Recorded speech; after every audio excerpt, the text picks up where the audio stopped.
एक स्कूल में स्कूल की जो मालकिन है वो एक 7 साल के मुस्लिम लड़के को उसके सहपाठियों से थप्पड़ मरवाती, वो मोदी का काम कर रही है। उनको तो श्रेय लेना चाहिए उस आरपीएफ के सिपाही का जिसने अपने वरिष्ठ को मार के और चुन चुन के 3 मुसलमानों को गोली से मार दिया बंबई में। उनको तो श्रेय लेना चाहिए मेहसाना जिले के उस स्कूल के प्रधानाचार्य का, जो उसने किया कि हर एक साल 15 अगस्त को जो स्कूल में बच्चा सबसे अधिक नंबर लाता है उसको सम्मानित किया जाता है। और इस साल जब 15 अगस्त का कार्यक्रम हुआ तो प्रधानाचार्य महोदय ने जो दूसरा सबसे अधिक नंबर लाया था बच्चा, उसको मंच पे बुलाया। क्यों? क्योंकि इस साल कक्षा 10 में मेहसाना के उस स्कूल में अरनाज बानो नाम की लड़की के सबसे ज्यादा नंबर आ गए और वो लड़की अपने घर रोती हुई गई। वो वहां मौजूद थी जब दूसरे नंबर लाने वाले को बुलाया गया और उसने अपनी माँ से कहा कि इससे तो अच्छा कि मैं पढ़ने नहीं जाता। तो देश के अंदर ये जो एक सिलसिला चल गया है जहां अल्पसंख्यकों के साथ इस तरह की ज्यादती हो रही है और दूसरी तरफ जो भारतीय जनता पार्टी के साथ लोग हैं,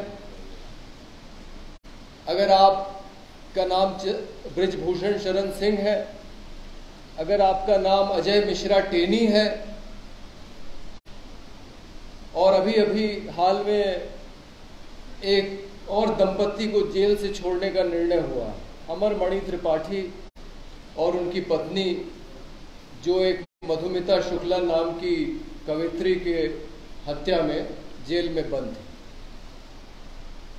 तो इस तरह की जो राजनीति देश में हो रही है ये वाकई में चिंता की बात है, जहां जाति और धर्म देख के ये तय हो रहा है कि आपने चाहे जितना बड़ा अपराध किया हो आपके खिलाफ मुकदमा नहीं दर्ज होगा, आप जेल नहीं जाएंगे। महिला पहलवानों ने बयान दे दिया, अगर आप बिल्किस बानो हैं तो आपके बलात्कारियों को छोड़ा ही नहीं जाएगा, उनको लड्डू भी खिलाए जाएंगे, उनको मालाएं भी पहनाई जाएंगी, भाजपा सांसद के मंच पे भी वो बैठेंगे। और अगर आप मुस्लिम हैं, आप दलित हैं, तो आप देख ही रहे हैं किस तरह का व्यवहार हो रहा है। तो मुझे लगता है कि हमारे सामने जो चुनौती है कि एक जो राष्ट्रवाद की अवधारणा हमारी आज़ादी के आंदोलन से निकली, और बहुत संक्षेप में अगर कहें कि जितने भी लोग आज़ादी के आंदोलन में शामिल थे, कई धाराएं थी। गांधी के नेतृत्व में कांग्रेस, भगत सिंह चंद्रशेखर आज़ाद के साथ कुछ उंगलियों पे गिने जाने वाले क्रांतिकारी, सुभाष चंद्र बोस की आज़ाद हिंद फौज और डॉक्टर अंबेडकर जो पूरी तरह से निश्चिंत नहीं थे कि देश की आज़ादी मिलेगी तो दलितों को जाति प्रथा से आज़ादी मिलेगी कि नहीं। वो संविधान के रास्ते देश को बदलना चाह रहे थे।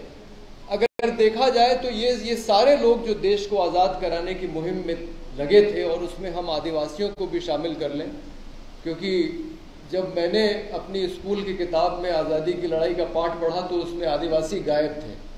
और खुशी की बात यह है कि वो जब मेरा बच्चा पढ़ने आया स्कूल में तो उस समय तक उस पाठ को भी शामिल कर लिया गया था। तो जो अपने जंगलों को बचाने की लड़ाई लड़ रहे थे अंग्रेज़ों से, इन सबकी किस तरह का भारत बनना चाहिए उसके बारे में एक ही कल्पना थी, और वो कल्पना हमारे संविधान में अच्छी तरह से दर्ज है कि एक लोकतांत्रिक देश, धर्मनिरपेक्ष देश, समाजवादी देश, जहां सबको स्वतंत्रता, बराबरी, न्याय, बंधुत्व की गारंटी हो। लेकिन अब जो खतरा आ गया है वो यह आ गया है कि एक नए किस्म का राष्ट्रवाद पेश किया जा रहा है जो उस राष्ट्रवाद के एकदम खिलाफ है, वो उन मूल्यों को मानता ही नहीं है। तो हमारी लड़ाई मुझे लगता है कि ये है, बहुत कठिन है जिस दौर से हम गुजर रहे हैं, लेकिन ये लड़ाई तो हमको लड़नी पड़ेगी सबको। और मेरे ख्याल से इस हॉल में तो जो लोग मौजूद हैं वो सभी लड़ ही रहे हैं अपने अपने तरीके से। इसको कैसे और मजबूत किया जाए ये हमें देखना होगा। जाति और धर्म के सवाल पे बस मैं इतना कहना चाहूँगा कि कोरोना के समय में हमारी जो सोशलिस्ट पार्टी है उसकी तरफ से हम करीब 12 रसोइयाँ चला रहे थे लखनऊ के अंदर, और मुझे ये डर था क्योंकि अभी उत्तर प्रदेश का हाल वैसा नहीं हुआ है जो गुजरात में हो गया। गुजरात में तो खास करके अहमदाबाद में आप अगर जाएं तो आपको मुस्लिम मोहल्ले में एक भी हिंदू नहीं मिलेगा और हिंदू मोहल्ले में एक भी मुस्लिम नहीं मिलेगा। पूरी तरह से अलग अलग कर दिया गया। यही गुजरात मॉडल है जो सब जगह लागू किया जा रहा है, और अभी मणिपुर में भी देखिए वही मॉडल लागू किया जा रहा है। मैतेई और कुकी को एकदम अलग अलग कर दो ताकि जो मैतेई हिंदू हैं उनके वोट से भारतीय जनता पार्टी की सरकार लंबे समय तक बनी रही। तो मैंने पिछले साल कोशिश की कि बिल्किस बानो के गांव से एक अहमदाबाद की यात्रा निकाली जाए, पद यात्रा। 2 दिन की गिरफ्तारी के बाद अलग अलग थानों में मुझे पुलिस की जीप में बैठा के अहमदाबाद पहुंचा दिया गया। तो मैंने कहा कि अगर पदयात्रा नहीं निकालने दोगे तो अनशन करूंगा।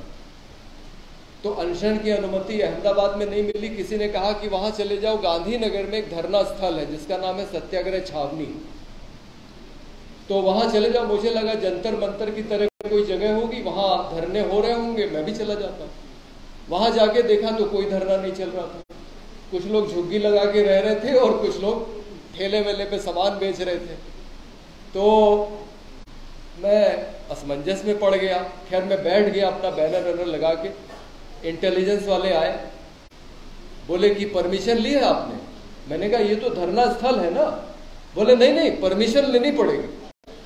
तो मैंने अपने एक साथी को कहा कि यार जरा थाने में एक चिट्ठी जाके दे आओ। मैंने चिट्ठी लिखी तो जो वहाँ SHO है वो कह रहा है कि बिल्किस बानो तो मुसलमान है और ये संदीप पांडे तो हिंदू है, और जो चिट्ठी लेके आया है हरीश रावल, उसको कहा तुम भी हिंदू हो, तो तुम हिंदू लोग ये मुसलमान औरत के लिए क्यों परेशान हो? तो जब मुझे ये पता लगा तो मैंने अपना माथा पकड़ लिया। मैंने कहा यहाँ तो कुछ भी संभव नहीं है। फिर एक महिला थी बड़ी नेक दिल, उन्होंने कहा आपको कोई जगह नहीं मिल रही है तो आप आइए हमारे घर पे रह के अनशन कीजिए, और फिर हमने कोचरब आश्रम में उसको ख़त्म किया। लेकिन मैं सोच रहा था ये जो पुलिस वाला बोल रहा है, सुभाषिनी जी भी यूपी से है, आप बिहार में तो स्थिति बेहतर है, यूपी में योगी आदित्यनाथ की सरकार है, दूसरा टर्म है, लेकिन मुझे नहीं कभी ऐसा महसूस हुआ कि कोई पुलिस वाला हिंदू और मुसलमान के नाम पे भेद करे। मतलब अभी स्थिति इतनी खराब नहीं हुई। हाँ, कोरोना के समय में हमने ये जरूर देखा और हमें ये डर था कि जो राजनीति है उसमें उत्तर प्रदेश में मिश्रित इलाके हैं हिंदू मुस्लिम के, तो कहीं ना कहीं ये आपत्ति होगी कि भाई हम साथ में मिलके खाना नहीं बनाएंगे या साथ में मिलके नहीं खाएंगे। लेकिन आपको ये जान के सुखद आश्चर्य होगा कि एक भी जगह 12 रसोइयाँ चल रही थी, एक भी जगह ये शिकायत नहीं आई कि हिंदू मुस्लिम साथ में मिल के काम नहीं करेंगे। न तो मुसलमानों से आई न हिंदुओं से आई। हाँ, शिकायत किस तरह की आई?